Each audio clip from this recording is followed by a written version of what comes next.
ओम शांति। प्रातः क्लास चल रहा था 14 जुलाई 1968 और पहले पेज के मध्यांश में बात चल रही थी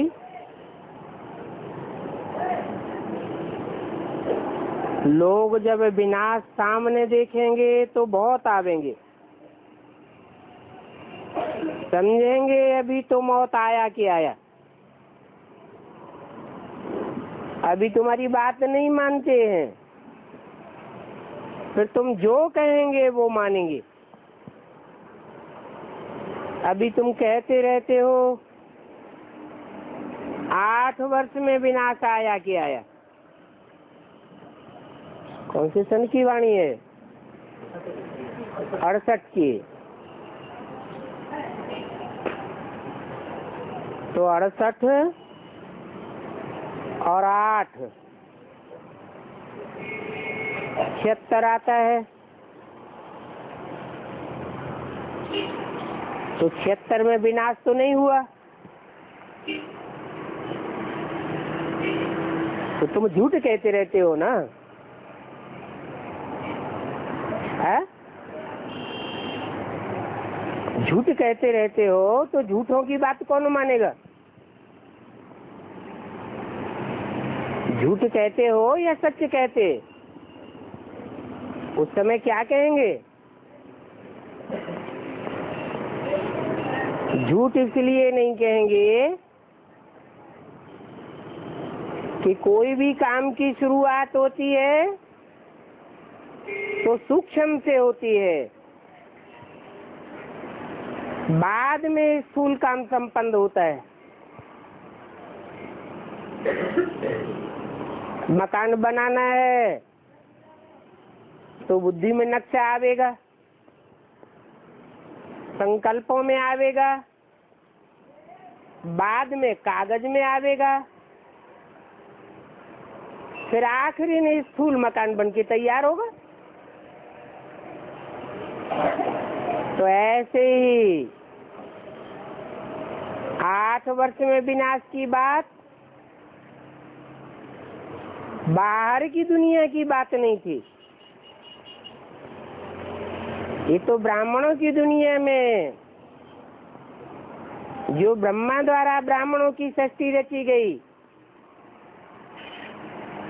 उसमें सूक्ष्म विनाश की शुरुआत की बात है। नया संगठन बनता है तो छोटा होता है और जो पुराना संगठन होता है वो बड़ा होता है।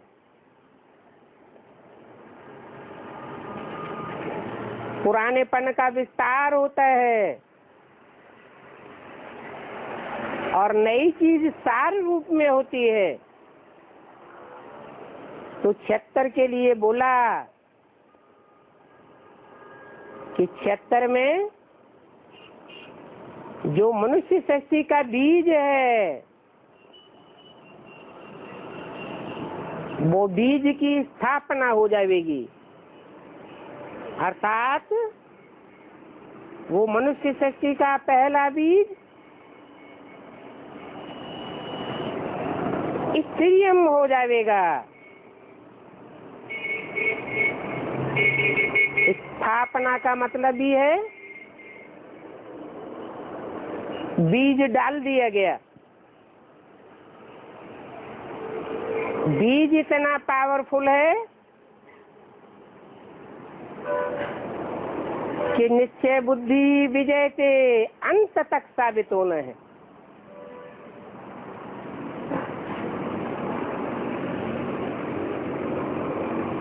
बाकी बीज से बाद में और संगठन तैयार होता रहता है। जैसे जैसे स्थापना का बीज मजबूत होते जाते हैं वैसे वैसे पुराना संगठन हिलता जाता है। तो पुरानी दुनिया का विनाश कहेंगे और नई दुनिया की स्थापना कहेंगे। आगे चल के और भी नजदीक देखेंगे। सूक्ष्म बातें सबकी समझ में नहीं आती हैं।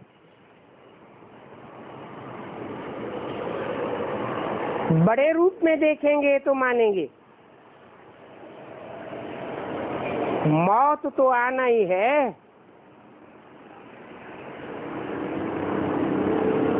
तुम बच्चे तो जीते जी मर जाते हो। पुरानी दुनिया, पुरानी देह, देह के संबंध, इनसे अपने को डिटैच कर लेते हो। आप मुए, मर गई दुनिया।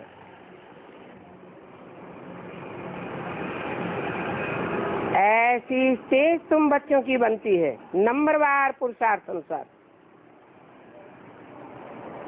जैसे संकल्पों से ब्रह्मा द्वारा सृष्टि रची जाती है, वो भी कल्याणकारी है। और संकल्पों की दृढ़ता से ही पुराने का विनाश होता है, वो भी कल्याणकारी है।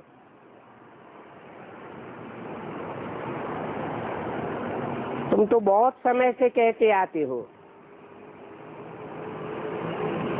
अभी तो समझते हैं इन्हों की ये गपोड़े हैं। जैसे पहले तुम भक्ति को गपोड़ा समझते थे,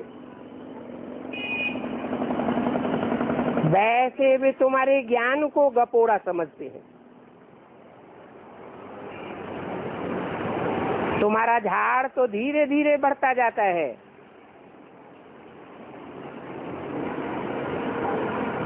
पहले झाड़ बहुत छोटा होता है, बीज में से एक पत्ता निकलता है, उसके अंदर दूसरा पत्ता छुपा हुआ रहता है,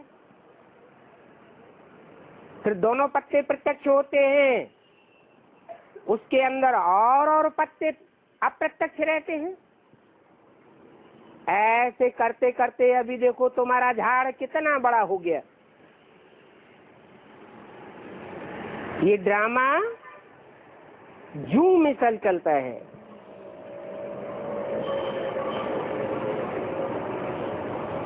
सन्यासी तो कोई इस ज्ञान में अभी आने के नहीं है। चाहे वो पीले कपड़े वाले सन्यासी हो, लाल कपड़े वाले सन्यासी हो, काले कपड़े वाले हो या सफेद कपड़े वाले सन्यासी हो, वो तुम्हारी बात अभी नहीं मानेंगे। वो कोई गृहस्थ जीवन नहीं व्यतीत करते हैं, वो तो दूरवाज खुशवाज वाला सन्यास धारण करते हैं। तो उन सन्यासियों को भी सिर्फ ये कहना है कि बाप को याद करो। सारी मनुष्य सृष्टि का एक ही बाप है, और उस मनुष्य सृष्टि के बाप में आत्माओं का बाप प्रत्यक्ष होता है, जिसे परम पिता परमात्मा कहा जाता है। ये भी बाप ने समझाया है, तुमको आंखें बंद नहीं करनी है। आंखें बंद करके याद करने की प्रैक्टिस करेंगे तो अंत मते सो गते कैसे होगी। दुनिया में चारों ओर जब विनाश की विभीषिका हो रही होगी, उस समय तुम आंखें बंद करके बैठेंगे क्या? तो प्रैक्टिस करनी है आंखें खोल करके याद करने की।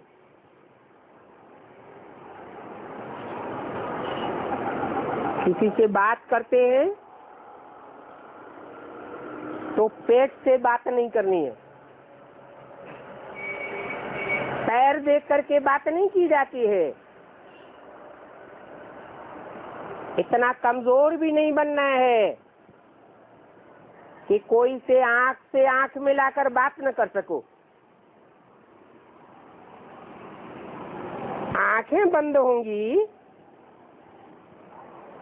तो बाप को भी देखेंगे कैसे? तीसरी आंख से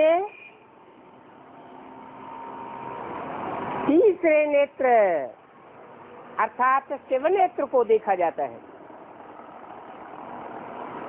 और स्थूल आंख से मनुष्य सृष्टि के साकार बाप को देखा जाता है। दोनों ही बेहद के बाप हैं, और दोनों ही बेहद के बाप एक दूसरे में ऐसे रिद भिद कर रहते हैं जैसे आत्मा और शरीर।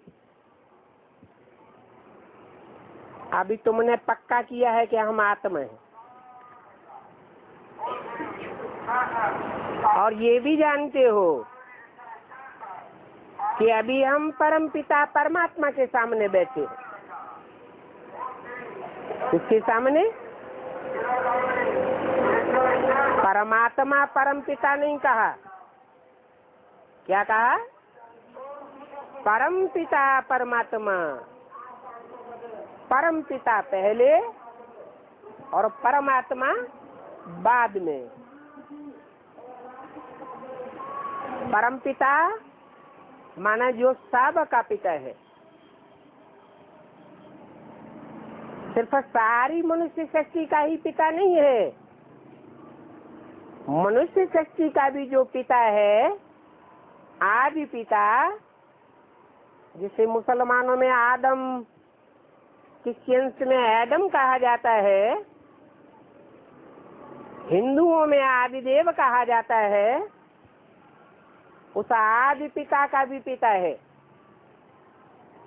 परंतु उसका कोई पिता नहीं है, इसलिए वो परम पिता है।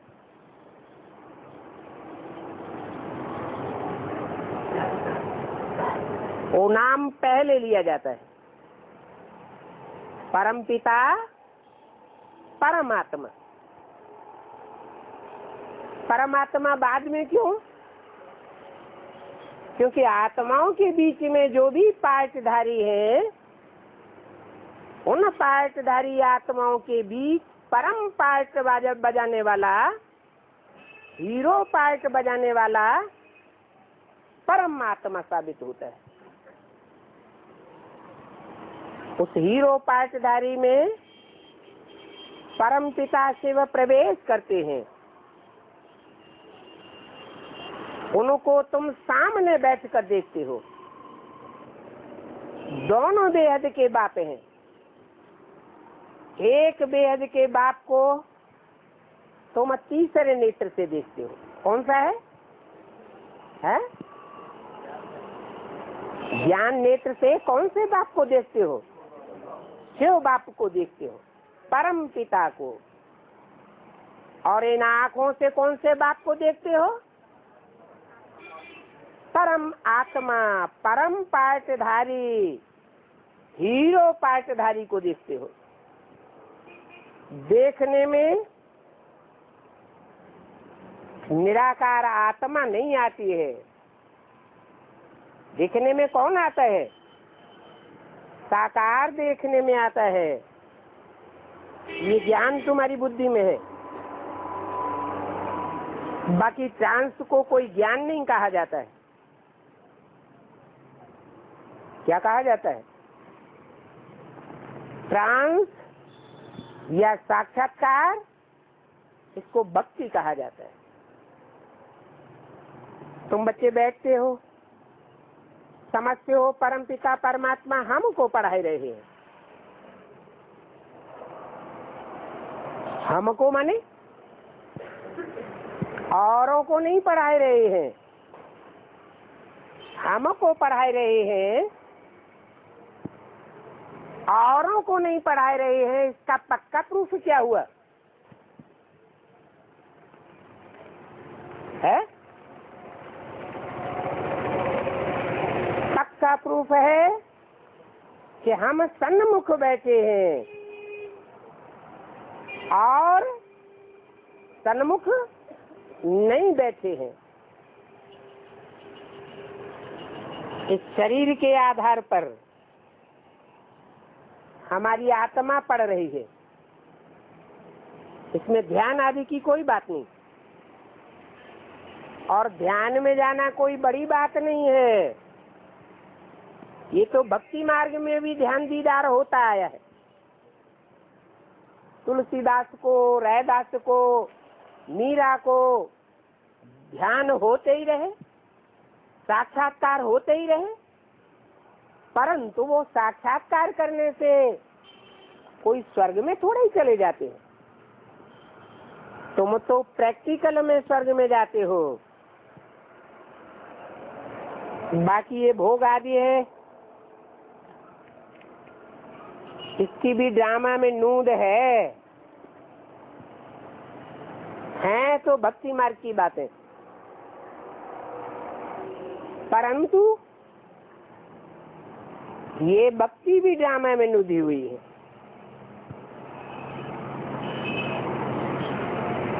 जो भक्त हैं वो सर्वेंट बन करके भोग लगा करके आते हैं। जैसे सर्वेंट लोग होते हैं, बड़े आदमी को खिलाते हैं, तो तुम भी भोग आदि लगाते समय जैसे कि भोग लगाने वाले सर्वेंट बन जाते हो। देवताओं को भोग लगाने जाते हो, उनको भी पहले कहेंगे फरिश्ते। वहां तुम मम्मा बाबा को देखते हो, वो मम्मा बाबा है संपूर्ण, और ये मम्मा बाबा कौन से? दादा लेखराज और ओम राधे। इनको कहेंगे अपूर्ण, क्योंकि सूक्ष्म शरीर के बंधन में बंध जाते हैं। बाकी इनके लिए कहेंगे कि सूक्ष्म शरीर में बंधना, ये भी इनकी अहमियत है।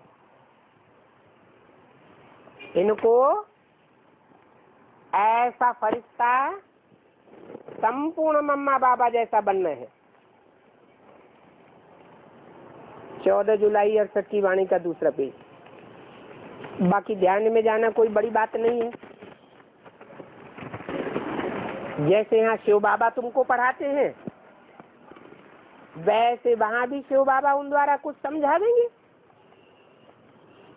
कहाँ?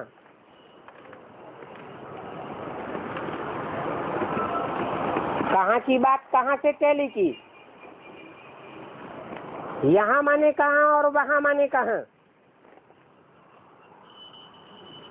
सन 68 की बात है। सन 68 में जैसे बाबा तुम बच्चों को पढ़ाते, वैसे वहाँ भी जहाँ संपूर्ण अवस्था को ब्राह्मण पाते हैं, आकारी और निराकारी प्रैक्टिकल स्टेज में रहते हैं, वो भी समझने और समझाने का कार्य है।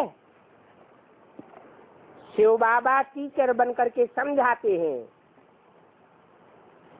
और बच्चे समझते हैं। तो यहाँ कहेंगे सुनना सुनाना, और वहाँ कहेंगे समझना और समझाना। बाकी सूक्ष्म वतन में क्या होता है, ये तो सिर्फ जानना होता है। बाकी ट्रांस आदि का कोई महत्व नहीं है। कोई को ट्रांस आदि दिखाना, कि चलो तुमको ट्रांस दिखलावे, ये भी बेबीपना है, बचपन का खेल है। बाबा सभी को सावधान करते हैं कि ट्रांस आदि में मत जाओ।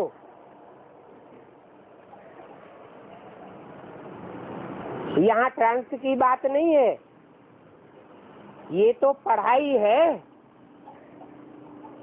और पढ़ाई कल्प कल्प बाप आकर पढ़ाते हैं। अभी संगम युग है, इस संगम युग में जरूर तुमको ट्रांसफर होना है।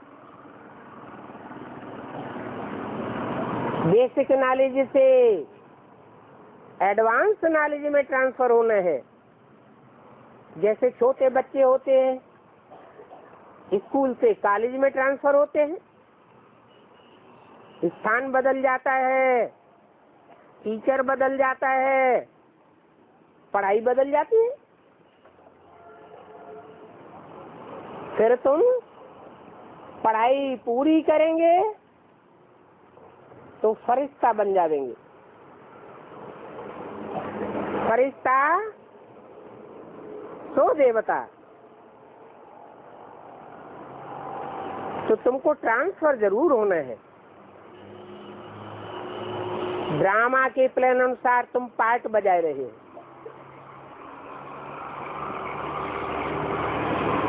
ड्रामा में एक बार ट्रांसफर होने का पार्ट तुम्हारा पूरा हुआ। कौन सा? बेसिक से एडवांस में ट्रांसफर होने का पार्ट पूरा हुआ। अभी एडवांस में तुम अपनी आत्मा को रियलाइज करेंगे कि मैं आत्मा जन्म जन्मांतर इस सत्य रूपी रंगमंच पर कौन सा पार्ट बजाने वाली आत्मा हूँ। उस पार्ट की महिमा है।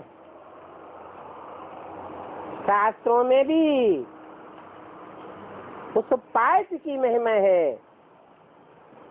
बाप आकर तुम बच्चों को पढ़ाते हैं, ऐसी पढ़ाई पढ़ाते हैं जिससे तुम अपने अनेक जन्मों को जान जाते हो।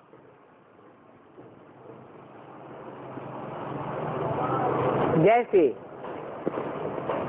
वो मनुष्यों की लिखी हुई गीता में भी कहा, हे अर्जुन, तू अपने जन्मों को नहीं जानता, मैं तेरे को बताता हूँ।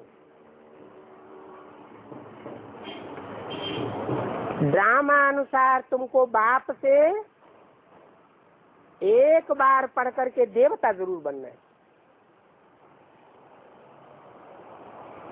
इस पढ़ाई में बच्चों को खुशी होती है।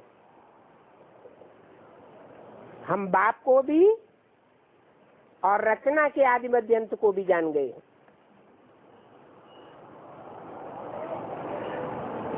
बाप की पढ़ाई की पहचान क्या है? मनुष्यों की पढ़ाई की पहचान क्या है? बाप की पढ़ाई की पहचान है कि बाप की शिक्षा पाकर तुम बहुत हर्षित होते हो। तुम्हारी खुशी का पारावार नहीं रहता, क्योंकि तुम जानते हो हम पढ़ते ही हैं नई दुनिया के लिए। नई दुनिया माना सतो प्रधान दुनिया। सतो प्रधान दुनिया माना सुखी ही सुख।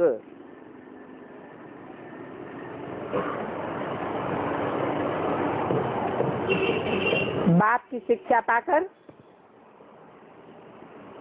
अभी तुमको बहुत खुश होना चाहिए। वहाँ होता ही है देवी देवताओं का राज्य। तो उसके लिए जरूर पुरुषोत्तम संगम युग पर पढ़ना होता है।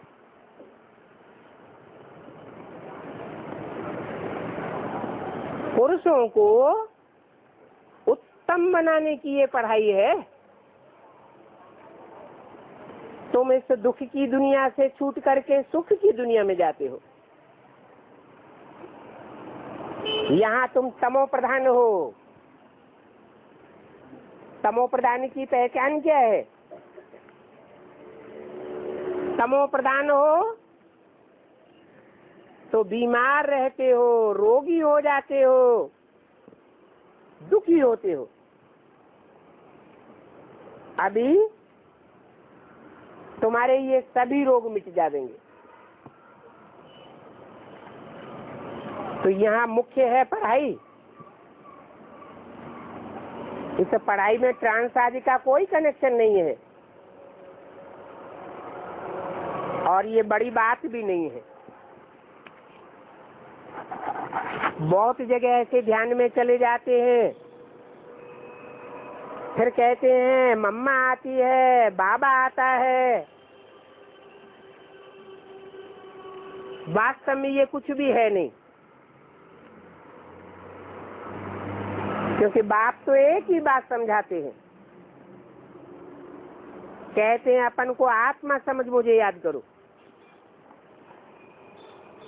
तुम जो आधा कल्प देह अभिमानी बन पड़े हो, अभी देही अभिमानी बन बाप को याद करो, तुम्हारी विकर्म विनाश हो जाएंगे।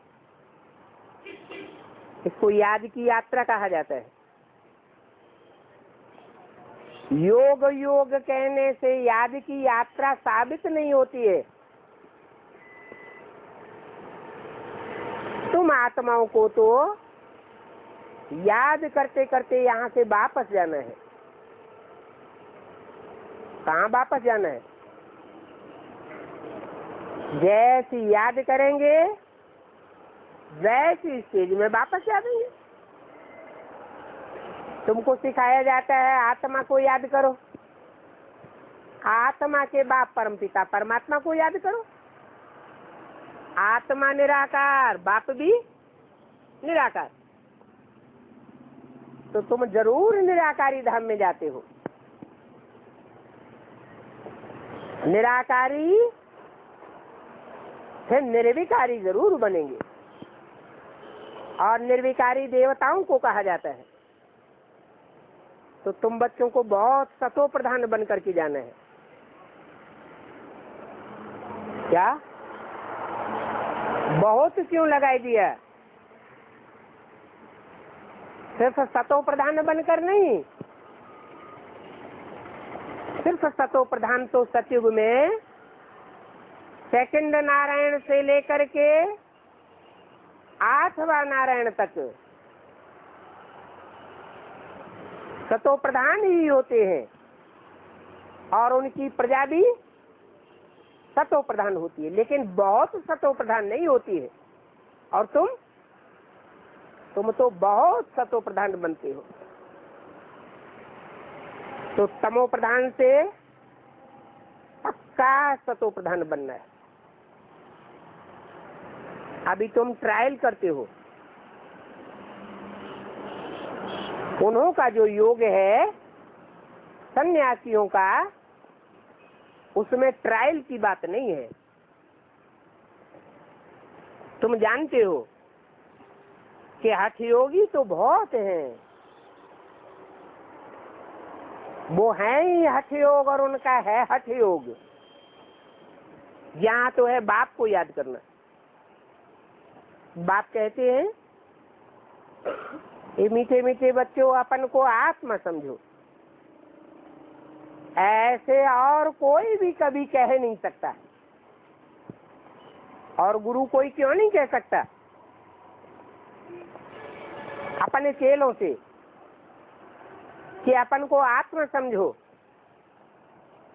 इसलिए नहीं कह सकता कि सब देह अभिमानी है, खुद ही देह अभिमानी है, तो दूसरों को देह अभिमानी बनाएंगे या आत्माभिमानी बनाएंगे?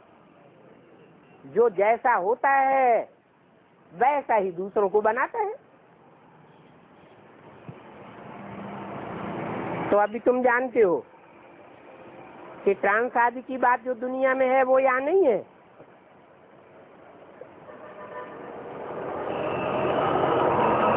वो तो और ही तुम्हारे ऊपर हंसी उड़ावेंगे, क्योंकि वो तो याद की यात्रा को जानते ही नहीं है। भोग आदि लगा करके आते हैं, ये भी उनका ड्रामा में नूंद है। इन भोग आदि का महत्व कुछ नवदा भक्ति में है, वहां भी ध्यान में जाते हैं। जिसकी भक्ति करते हैं उसके चित्र सामने आ जाते हैं। ये कोई बड़ी बात नहीं है, परंतु इससे फायदा कुछ भी नहीं है।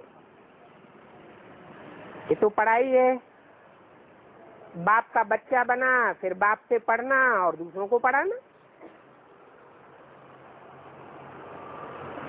कोई को बुलाना नहीं है।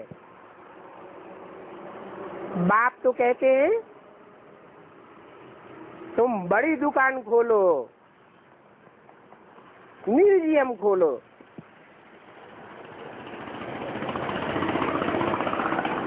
आते ही तुम्हारे पास आवेंगे कि घर घर में जाकर के बुला के आना है? क्या करना अच्छा? दुकान खोलना अच्छा, या घर घर में जाकर के दुकान दरवाजे दरवाजे पर खोंचा बेचना अच्छा? बड़ी दुकान खोलो, आते ही तुम्हारे पास आवेंगे, बुलाने करने की तकलीफ भी नहीं होगी। बुलाने करने की मेहनत, इससे मोहब्बत साबित नहीं होती है। क्या बेसिक में क्या करते रहे है? पर्चे छपाते रहे, संदेश देते रहे, बुलाते रहे। अभी तुमको बुलाने आदि की कोई को दरकार नहीं है। तुम दुकान खोल करके बैठ जाओ, गीता पाठशाला खोलो, म्यूजियम खोलो, जो आवेंगे वो कहेंगे ये तो ज्ञान बहुत अच्छा है। ये ऐसा तो हमने कब सुना ही नहीं। इसमें तो कैरेक्टर सुधरते हैं, और कैरेक्टर्स में मुख्य बात है ही पवित्रता की। इस पवित्रता की बात पर ही हंगामे होते हैं, और पवित्रता की बात न समझ पाने के कारण बहुत फेलियर्स भी होते हैं।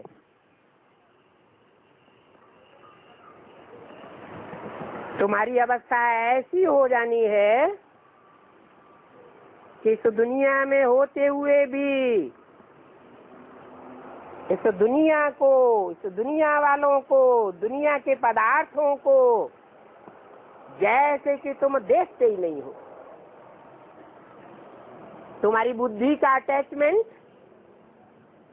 उनमें लगता ही नहीं है। आत्मा चली जाती है अपने शांति धाम।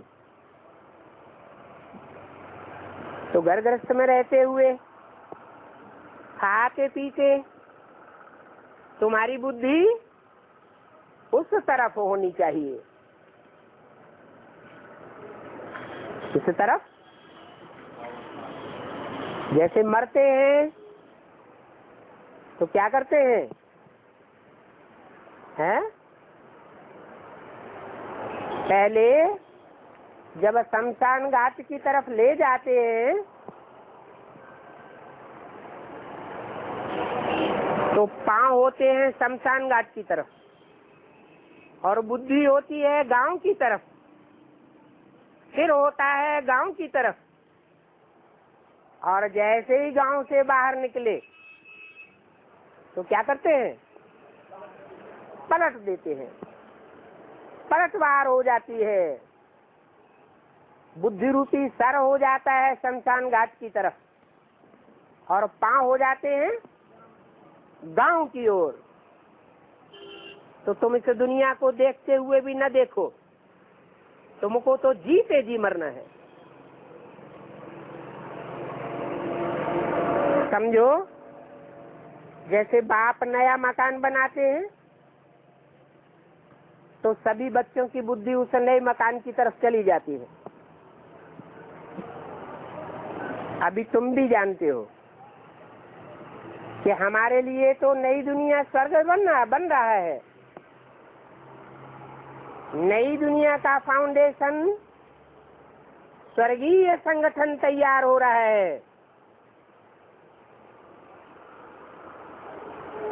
जिनको नई दुनिया में जाना होगा और जितना जल्दी जाना होगा, उनकी बुद्धि नई दुनिया के संगठन में लग जाएगी।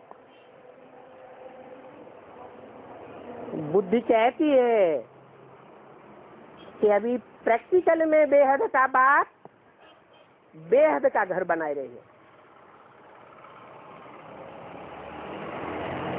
उस बेहद के घर में हम सात स्थिति वाले होंगे। स्थिति के कारण ही स्वर्ग कहा जाता है। हम स्वर्गवासी थे, अभी फिर हमने चक्कर लगाया। अभी हमारा चक्कर पूरा हुआ तो तुम जानते हो हमको स्वर्ग में जाना है, तो उसके लिए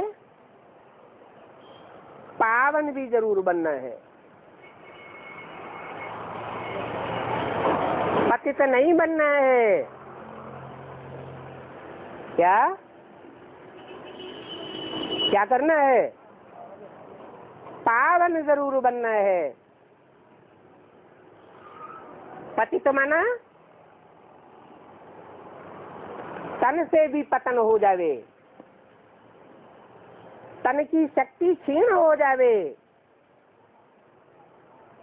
मन भी पतित हो जावे। मन इधर उधर बाहर की दुनिया में भागता रहे, सुखधाम और शांति धाम की ओर बुद्धि न लग पाए तो मन भी कहेंगे पतित। और जहां हमारा मन होगा वहां हमारा धन भी जरूर जाएगा।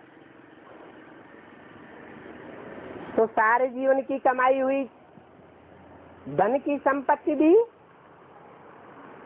हमारी नष्ट होती रहेगी। तो पतित होंगे तो स्वर्ग में नहीं जा सकेंगे,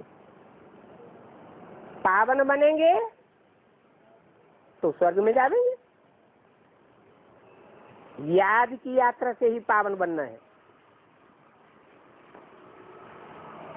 याद तो बताई दी, सिर्फ आत्मा की भी याद नहीं है। परम धाम में सिर्फ आत्मा होती है, परंतु वो आत्मा जड़ है या चैतन्य है? क्या कहेंगे? चैतन्य है। चैतन्य की परिभाषा बताई है मुरली में। चैतन्य अर्थात चलता फिरता बोलता चालता। तो परमधाम में आत्मा चलती फिरती बोलती चालती होती है या इस साकार सृष्टि में? साकार सृष्टि में होती है। तो तुम्हारी याद भी सिर्फ आत्मा की याद नहीं है, आत्मा के साथ साथ क्या चाहिए है? अरे आत्मा शिव ज्योति बिंदु को ही याद करना है, वो भी तो आत्मा है ना। या उसको प्रैक्टिकल स्वरूप देना है? उसका प्रैक्टिकल स्वरूप है साकार शरीर। जिस साकार शरीर की मूर्तियां, निराकारी तेज वाली नग्न मूर्तियां दुनिया के हर कोने में खुदाइयों में मिली है। और भारत देश में तो जैनियों में और हिंदुओं में वो नग्न मूर्तियां आज भी पूजी जा रही है। इस याद की यात्रा में ही माया तुमको वायलोरा डालती है।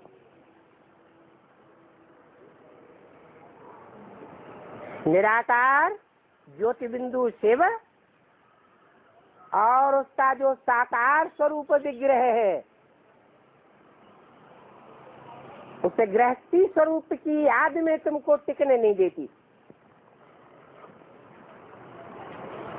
बुद्धि को हिलाए देती है। इस बात में ही तुम्हारी लड़ाई है। इस बात में ये निश्चय बुद्धि बनने में ही लड़ाई हो जाती है कि साकार है या निराकार है, निराकार है या साकार है, साकार निराकार दोनों है या नहीं है। अब वास्तव में पढ़ाई में लड़ाई की बात नहीं होती है क्या? अगर सत्यम सत्य पढ़ाई पढ़ रहे हैं एक से, तो उसमें लड़ाई नहीं होगी। अगर दो से पढ़ाई पढ़ रहे हैं तो क्या होगा? लड़ाई जरूर होगी। बाकी पढ़ाई तो बिल्कुल सहज है। ये 84 के चक्र की नॉलेज बुद्धि में फिराना बहुत सहज है। बाकी अपन को आत्मा समझ बाप को याद करो, इसी बात में मेहनत है। इस बात को भूलने से विकर्म बन जाते हैं। बाप कहते हैं ये याद की यात्रा मत भूलो। कम से कम कितना याद जरूर करो, है?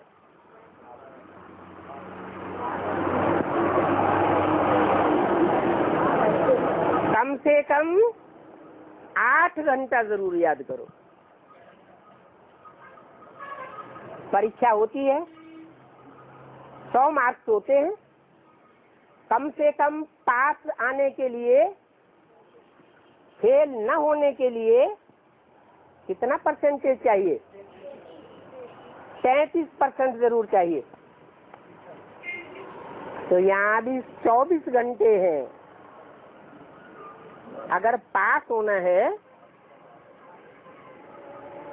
अगर जीते जी नई दुनिया में जाना है, बहुत सतो प्रधान की स्टेज को पाना है, तो हमारी याद का स्टाफ, याद का अभ्यास कितना होना चाहिए? 8 घंटे जरूर होना चाहिए। बाकी शरीर निर्वाह के लिए कर्म भी करना है?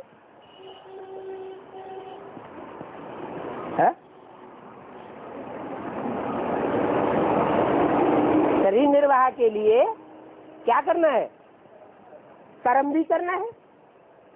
माना दुकान जरूर खोलनी है, कारखाने में नौकरी जरूर करनी है, खेतों में जाकर के खेती जरूर करनी है। नहीं तो शरीर निर्वाह कैसे होगा? होगा क्या? है? हो पक्का पक्का नहीं बोलते, होगा या नहीं होगा? नहीं होगा। होगा? नहीं होगा। अच्छा, जो सरेंडर हो गए, दुनियावी धंधा करते हैं क्या? करते हैं? नहीं करते। उनका शरीर निर्वाह नहीं हो रहा है। तुम्हारे से भीख मांगते हैं आकर के? हैं? मांगते हैं? अगर मांगते हैं तो उनकी पढ़ाई अधूरी है। जो अधूरी पढ़ाई जिन्होंने पढ़ी है वो तो मांगते होंगे। बाकी जो भगवान परमपिता परमात्मा की पढ़ाई पढ़ते हैं, उनको भगवान के अलावा और किसी के सामने माथा झुकाने की दरकारी नहीं।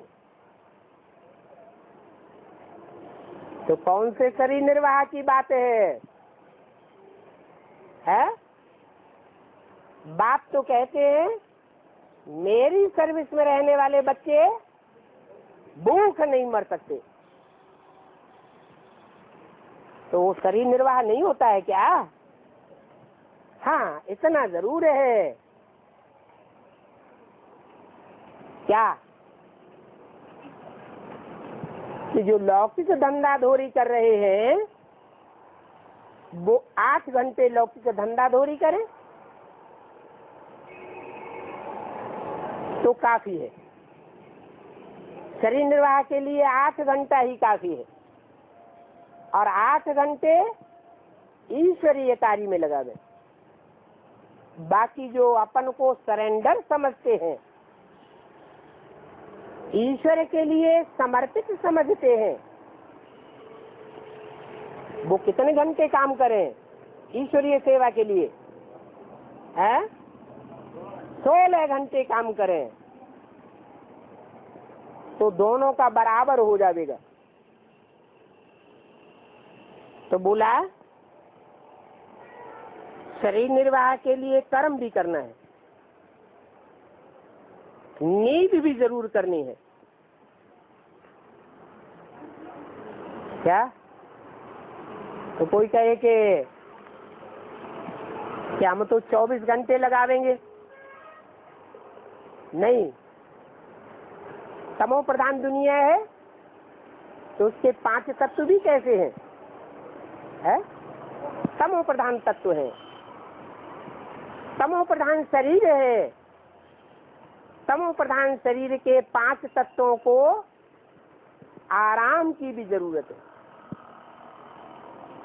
तो कम से कम कितना घंटा नींद का होना चाहिए? है 8 घंटे नहीं, 4 घंटे सॉलिड नींद अगर हो जाए तो और ज्यादा नींद करने की दरकार नहीं रहती।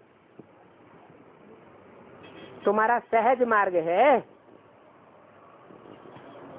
अगर कहीं नींद न करो तो उसको कहेंगे हठयोग। ऐसे हठयोगी तो दुनिया में बहुत हैं। बाप कहते हैं उन हठयोगियों की तरफ कुछ भी नहीं देखो, इसमें कुछ भी फायदा नहीं है। कितना हठयोग सिखलाते हैं, ये सभी है मनुष्यों की मत। नहीं तो बाप कहते हैं कि 9-10 बजे से लेकर के 12-1 बजे तक का टाइम बहुत तमो प्रधान होता है। उसमें क्या करना चाहिए? नींद ही करनी चाहिए। बहुत होते हैं, अरे हम ईश्वरीय सेवा में लगे हुए हैं, रात भर काम करेंगे। तो जो रात भर काम करेंगे अपनी आत्मा किस स्टेज में जाएगी? वो तो तामसी स्टेज की तरफ चली जाएगी। हर एक काम का अपना टाइम होता है, तो नींद का भी अपना टाइम है। कौन सा टाइम है? रात के 8-9 बजे से लेकर सवेरे के 1-2 बजे तक नींद का टाइम है। उस समय जो तामसी आत्माएं हैं, सूक्ष्म शरीरधारी इविल सोल से हैं, वो बहुत बुद्धि को घुमाती है। इसलिए उस टाइम सोना ही अच्छा है।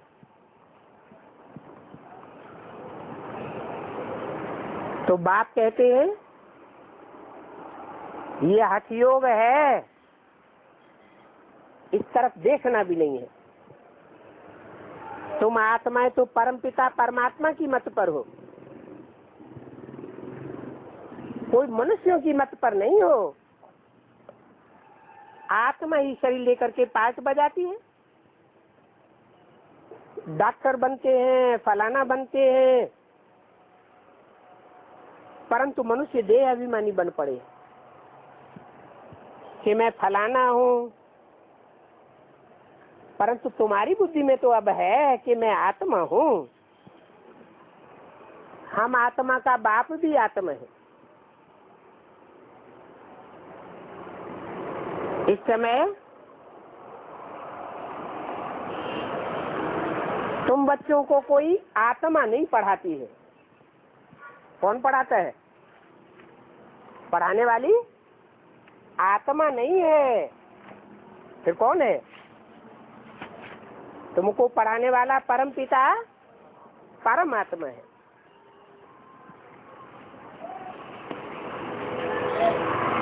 14 जुलाई 1968 की वाणी का 3रा पेज।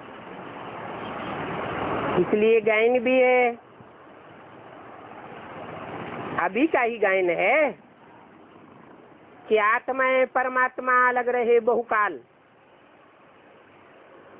तो तुम बच्चे बहुत काल के बाद कल्प कल्प मिलते आए हो।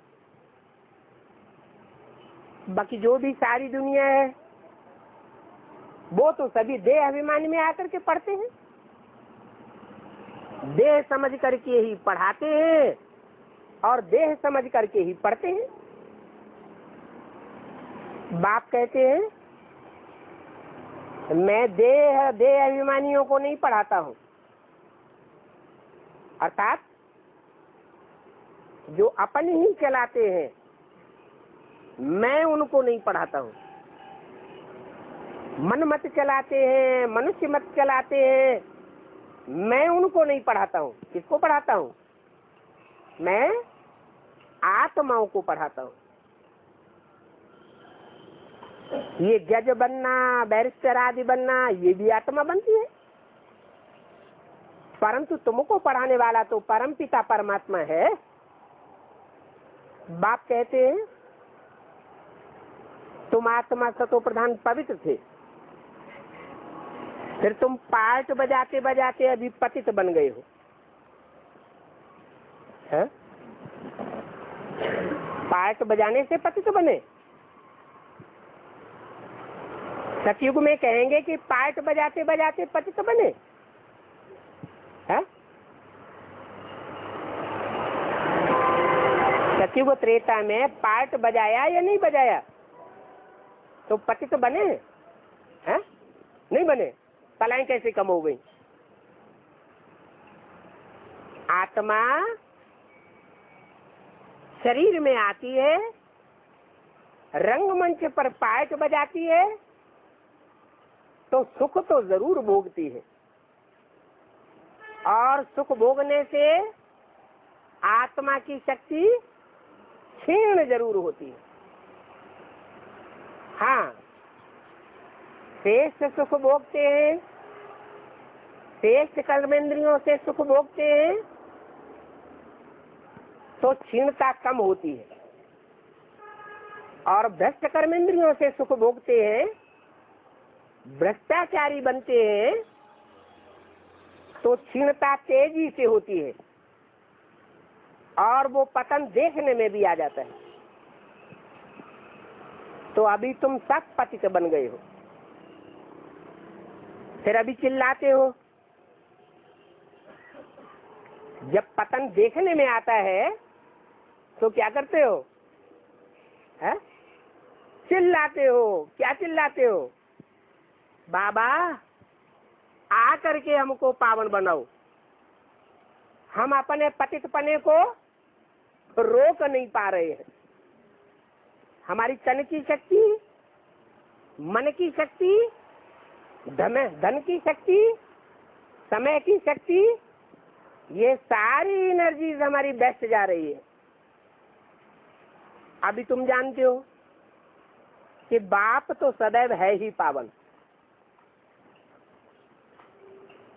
वो एवर प्योर है, और ये बात दुनिया में कोई की बुद्धि में नहीं है। जब सुने तो फिर धारणा भी हो। तुम बच्चों को धारणा होती है तो तुम देवता बन जाते हो, और कोई की बुद्धि में बैठेगा ही नहीं। ये तो नई बात है, इसलिए बुद्धि में नहीं बैठती है। ये ज्ञान है, और वो तो सारी भक्ति है। तुमने भी 63 जन्म भक्ति की, तो भक्ति करते करते तुम देहाभिमानी बन जाते हो। अभी बाप कहते हैं बच्चे आत्मा अभिमानी बनो, अपन को आत्मा समझो। हम आत्माओं को बाप पढ़ाते हैं। कौन बाप है? ज्योति बिंदु शिव बाप, जो सदा पवित्र है, एवर प्योर कहा जाता है, वो आत्मा पढ़ाने वाली है। परंतु सिर्फ आत्मा ही पढ़ाती है क्या? नहीं, आत्मा शरीर धारण करके पढ़ाती है, शरीर के द्वारा पढ़ाती है। तो घड़ी घड़ी ये बात याद रखो। ये एक ही समय है जबकि आत्माओं का बाप परम पिता परमात्मा पढ़ाते हैं। बाकी सारे ड्रामा में कब पार्ट ही नहीं है सिवाय संगम युग के। और कोई टाइम ऐसा नहीं है जहाँ बाप आकर के पढ़ाता हो। इसलिए बाप बार बार फिर भी कहते हैं, मीठे मीठे बच्चों, अपन को आत्मा निश्चय करो। ये बड़ी ऊंची यात्रा है। जो चढ़े तो चाखे बैकुंठ रस, नहीं तो अगर गिरते रहते हैं, पतित होते रहते हैं, तो कहेंगे विकारी बन गए। वि माने विपरीत, कार माने कार्य, पतित बनने का विपरीत कार्य कर लिया। तो विकारी बनने से तुम एकदम चकनाचूर हो जाते हो। फिर भी पुरुषार्थ तो किया ना, क्या पवित्र बनने के लिए पुरुषार्थ तो किया ना, तो स्वर्ग में तो आ जाएंगे, परंतु पद बहुत कम हो जाएगा। जैसे तुम जानते हो कि राजधानी स्थापन हो रही है, इसमें ऊंचे से ऊंचे पद वाले भी होते हैं और नीचे से नीचे पद पाने वाले भी होते हैं। तो कम पद पाने वाले भी चाहिए तो ना, उनकी संख्या ज्यादा होगी या थोड़ी होगी? है? कम पद पाने वालों की संख्या ज्यादा होगी या ऊंच पद पाने वालों की संख्या ज्यादा होगी? कम पद पाने वालों की संख्या बहुत होगी। सभी थोड़े ज्ञान में उछलते हैं। तो बाबा को बहुत बच्चियां मिलनी चाहिए। अगर मिलती भी हैं तो थोड़े टाइम के लिए मिलती है। वास्तव में तुम फीमेल नौकरी के बंधन से मुक्त हो। मेल्स को नौकरी करके बच्चों की पालना करनी है।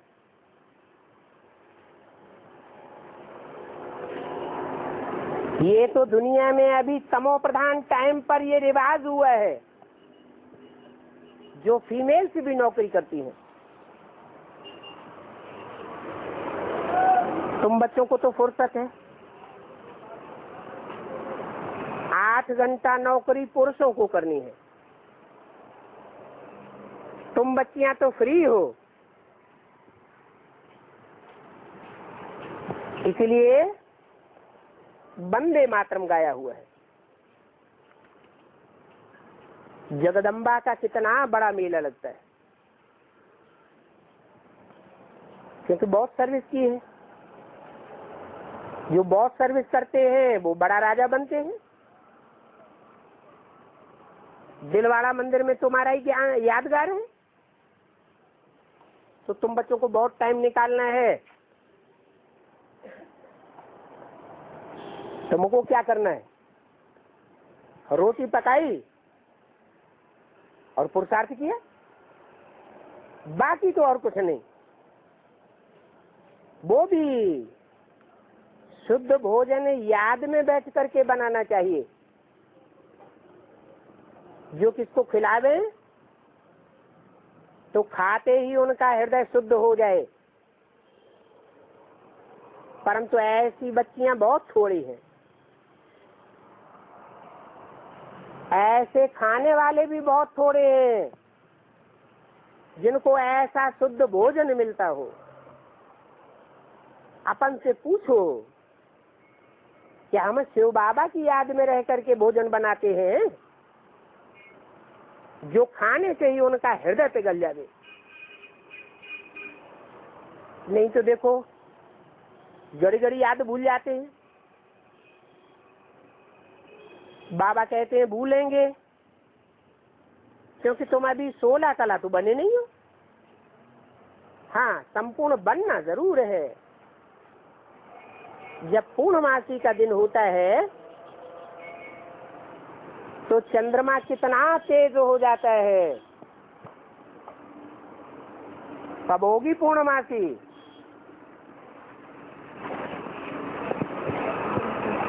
कब होगा चंद्रमा तेज? अभी तो नाम रखा है, ब्रह्मा को बाबा बेबी कहते हैं। तो तेज बुद्धि हुआ या नाबालिग बुद्धि हुआ?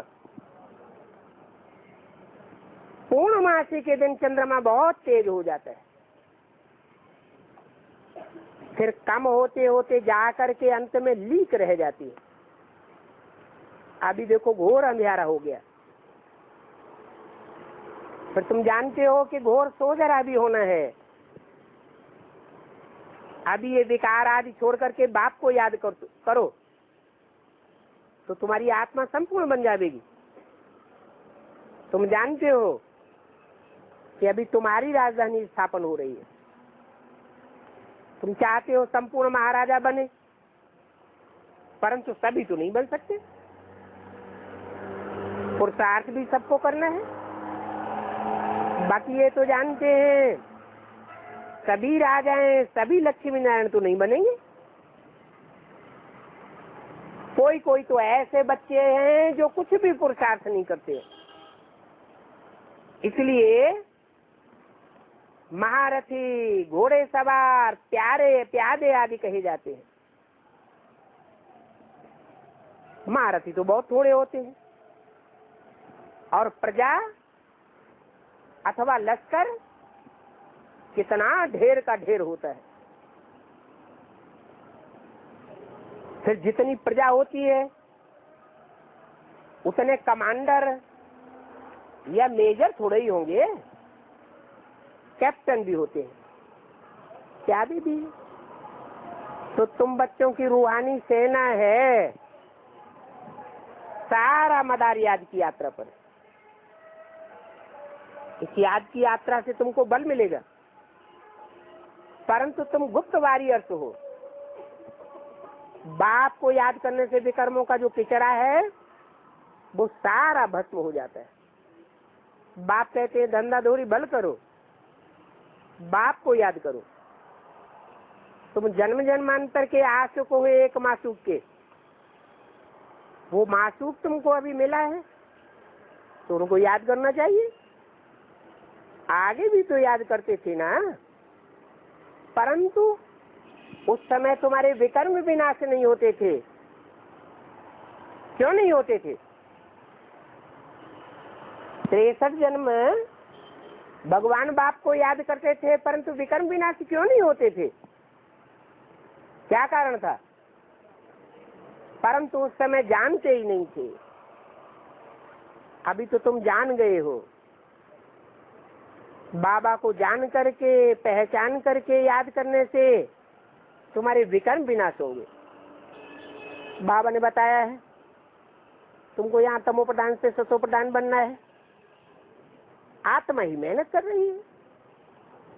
ये तुम्हारा अंतिम जन्म है।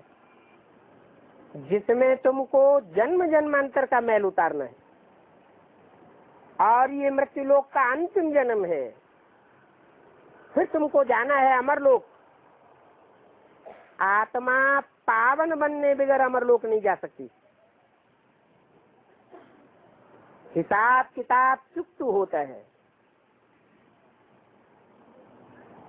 अगर देर में पावन बनेंगे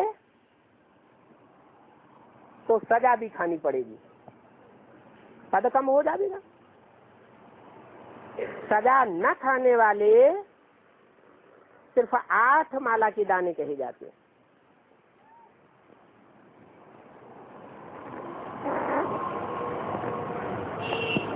ओम शांति।